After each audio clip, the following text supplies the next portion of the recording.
आसिफ के यूसुफ केरला कैडर के आईएएस अफसर बैच 2016 का। आसिफ इन दिनों सुर्खियों में है। सुर्खी एक चिट्ठी से बनी। चिट्ठी भारत सरकार के कार्मिक मंत्रालय ने केरला के चीफ सेक्रेटरी के नाम भेजी थी।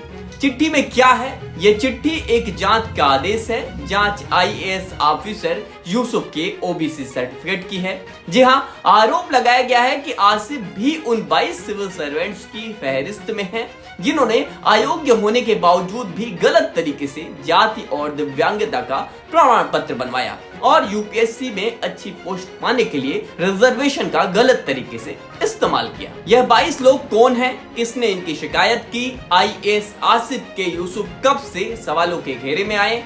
जांच और कार्रवाई के आदेश आने के बाद भी यूसुफ कैसे सरकारी सेवा देते रहे और कैसे नौकरी के 8 सालों बाद उन पर जांच और कार्रवाई की तलवार एक बार फिर से लटक रही है। इस वीडियो में इस मुद्दे पर डिटेल में बात करेंगे। साथ ही जानेंगे कि क्या है आसिफ के यूसुफ पर लगे सर्टिफिकेट के फर्जीवाड़े के आरोप की पूरी कहानी।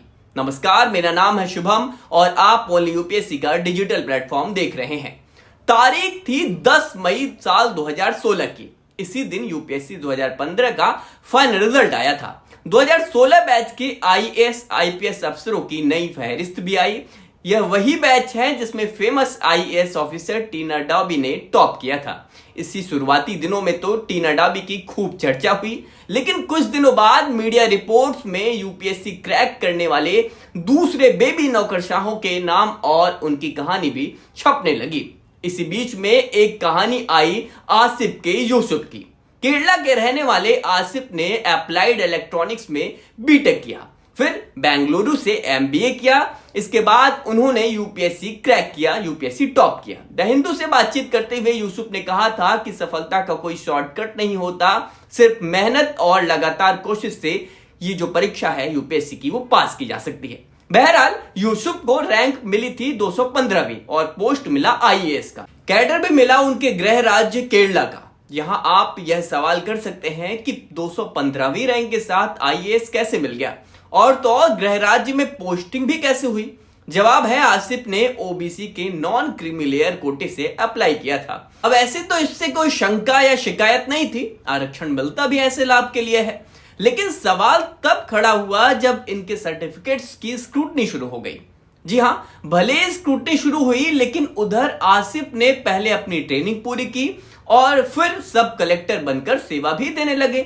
वक्त बीतता गया, लेकिन आसिफ के ऊपर लग रहे आरोप शांत नहीं हुए। सोशल मीडिया से लेकर समाज सेवकों तक ने आरोप लगाए कि आसिफ ने इनकम सर्टिफिकेट में गलत आंकड़े लगाए, जिसके बदौलत उन्हें ओबीसी के नॉन क्रीमी लेयर का सर्टिफिकेट बनवाने में सहायता मिली और बिना योग्य हुए ही आरक्षण के बदौलत वो क्या है आईएएस की पोस्ट पर चले गए। हालांकि नॉन क्रीमी लेयर सर्टिफिकेट का यूपीएससी परीक्षा पास करने से कोई लेना देना नहीं है, लेकिन यहां सर्टिफिकेट हाई रैंक वाली सेवा जैसे आईएएस आईपीएस पाने में मदद करता है, हेल्प करता है। खासकर ओबीसी आरक्षण के जरिए ओबीसी में भी नॉन क्रीमी लेयर वाला सर्टिफिकेट, क्योंकि क्रीमी लेयर वाले ओबीसी से आने वाले लोगों को यूपीएससी में कोई भी रिजर्वेशन यानी कि आरक्षण नहीं मिलता, उन्हें जनरल के जैसा ही ट्रीट किया जाता है। अब 2015 के यूपीएससी सूची के मुताबिक रैंक 96 तक के उम्मीदवारों को आईएएस मिला, जबकि उसके बाद के उम्मीदवारों को जो कैंडिडेट थे उनको आईपीएस मिला।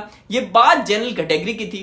अब क्योंकि आसिफ जो थे वो ओबीसी कैटेगरी में थे, इसलिए उन्हें आईएएस अलॉट कर दिया गया, जबकि अगर वो जनरल की कैटेगरी में होते तो उन्हें आईपीएस ही मिलता और शायद आईपीएस भी ना मिलता। बहरहाल यूसुफ के खिलाफ जब आवाज तेज हुई तो जांच के भी आदेश दिए गए। साल 2019-20 में यूसुफ थालेसरी के सब कलेक्टर के पद पर थे। इसी दौरान केंद्रीय कार्मिक मंत्रालय की ओर से यूसुफ के आय प्रमाण पत्र की जो जांच है उसके आदेश दे दिए गए। अब आदेश के बाद कलेक्टर एस सुहास ने पूरे मामले की जांच की और रिपोर्ट जो है वो मुख्य सचिव टॉम जोस को सौंप दी। जांच रिपोर्ट के मुताबिक आसिफ ने गलत आंकड़े डॉक्टर्स फिगर दिखाए और नॉन क्रीमी लेयर का सर्टिफिकेट लिया। अब ऐसा इसलिए किया ताकि उन्हें ओबीसी आरक्षण ओबीसी रिजर्वेशन के तहत आईएएस की सेवा मिल जाए। साथ ही यह भी साफ हुआ इस जांच से कि भाई तहसीलदार ने पिछले 3 सालों की जो इनकम को मद्देनजर ना रखते हुए जो सर्टिफिकेट है वो जारी किया। हालांकि ओबीसी की नॉन क्रीमी लेयर में जो आय की सीमा तय की गई है वह समय समय पर टाइम टू टाइम बदलती रहती है। वर्तमान में ये जो सीमा है वो 8 लाख की है। 8 लाख सालाना आय होनी चाहिए परिवार की। लेकिन साल 2015 में जब यूसुफ ने इस सर्टिफिकेट के लिए अप्लाई किया था तब आय की जो सीमा थी वो 6 लाख रुपए थी। तत्कालीन सरकारी नियमों के मुताबिक अगर किसी व्यक्ति के माता पिता की कुल सालाना आय लगातार 3 साल तक 6 लाख या उससे ज्यादा रही तो उनका जो बेटा है या बेटी है वो क्रीमी लेयर में माना जाएगा और ओबीसी आरक्षण का लाभ उसे नहीं मिलेगा। जो यूसुफ थे, यूसुफ ने भी यही दिखाया कि उनके परिवार की सालाना जो आय है वो 6 लाख ही थी। लेकिन जब जांच हुई तो ये पता चला कि भाई आईएएस यूसुफ के माता पिता की जो आय है वो वित्तीय वर्ष के तीनों ही साल में पारिवारिक आय 6 लाख से कहीं ज्यादा थी। रिपोर्ट के आधार पर केंद्र सरकार ने सिफारिश की कि आसिफ की जाति और आय प्रमाण पत्र को रद्द कर दिया जाए। साथ ही रिपोर्ट में यह भी कहा गया था कि तहसीलदार जिन्होंने यह गलत तरीके से प्रमाण पत्र जारी किया उनके खिलाफ भी वैधानिक कार्रवाई की जाए। अब 7 जुलाई 2020 को द प्रिंट में छपी सानिया ढीगरा की रिपोर्ट में बताया गया कि केंद्र सरकार माननीय डीओपीटी ने साफ कह दिया था कि आईएएस अधिकारी आसिफ की सेवा की कंफर्मेशन अब तक नहीं हुई थी क्योंकि उन्होंने नियमों के मुताबिक विजिलेंस क्लियरेंस जमा नहीं किया था।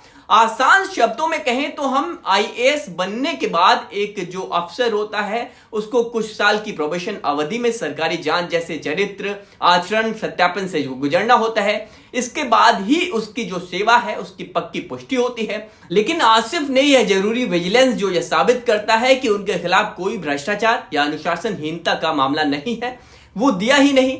अब इसलिए जो केंद्र सरकार है वो उन्होंने साफ कहा कि जब तक वह जरूरी कागज जो है कागजात नहीं देते और जांच पूरी नहीं होती उनकी आईएएस पद की पुष्टि नहीं की जा सकती।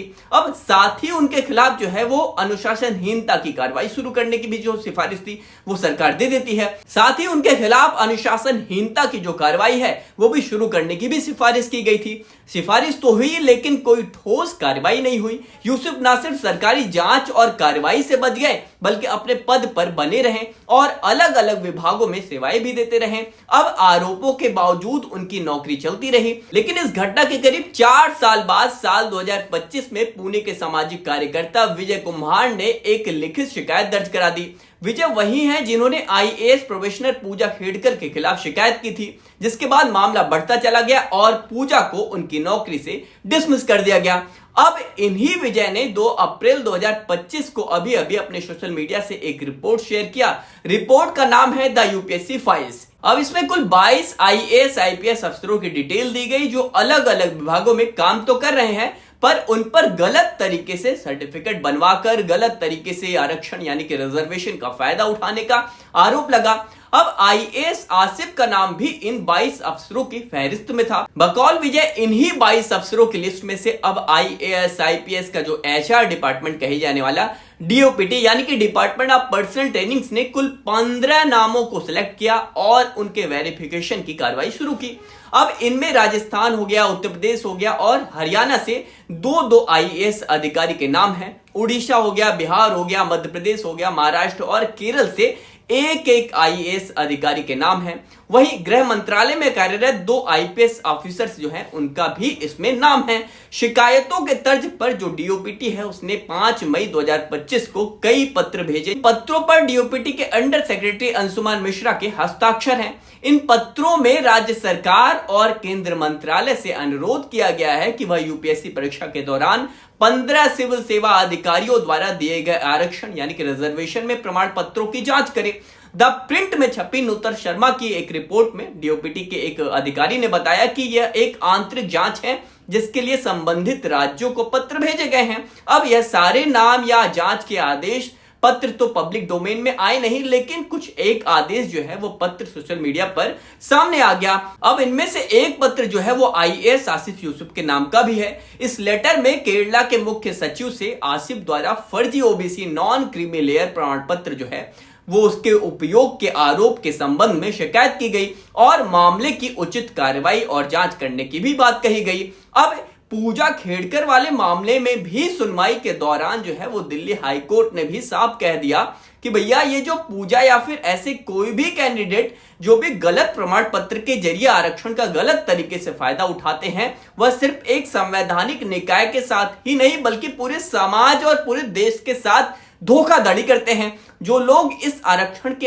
असल हकदार हैं या फिर यूं कहें कि उनका हक भी मार रहे हैं। अब ऐसा ही माहौल आईएएस आसिफ के खिलाफ भी बन रहा है। अब सोशल मीडिया पर जैसे ही यह लेटर आया, फर्जी सर्टिफिकेट लगाकर आरक्षण का गलत फायदा उठाने और आरक्षण के असल हकदारों का जो एक हक मारने की जो जंग है वो छिड़ गई। बहरहाल इस मामले में अभी सिर्फ यह जानकारी आई है कि सरकार ने जांच और कार्यवाही के आदेश दिए हैं। आगे क्या कुछ जांच में होता है, जांच के बाद क्या कुछ कार्रवाई होती है, मामले में जो भी अपडेट आएगी आप तक जरूर पहुंचाई जाएगी। आप इस आरक्षण के गलत इस्तेमाल और असल हकदारों के हक मारे जाने के पूरे मामले पर क्या राय रखते हैं? फर्जी सर्टिफिकेट से आईएएस आईपीएस का पद लेने वाले अफसरों पर क्या कुछ सोचते हैं? हमें कमेंट्स बॉक्स में जरूर बताइएगा। इस वीडियो में बस इतना ही। चलिए, बहुत बहुत धन्यवाद।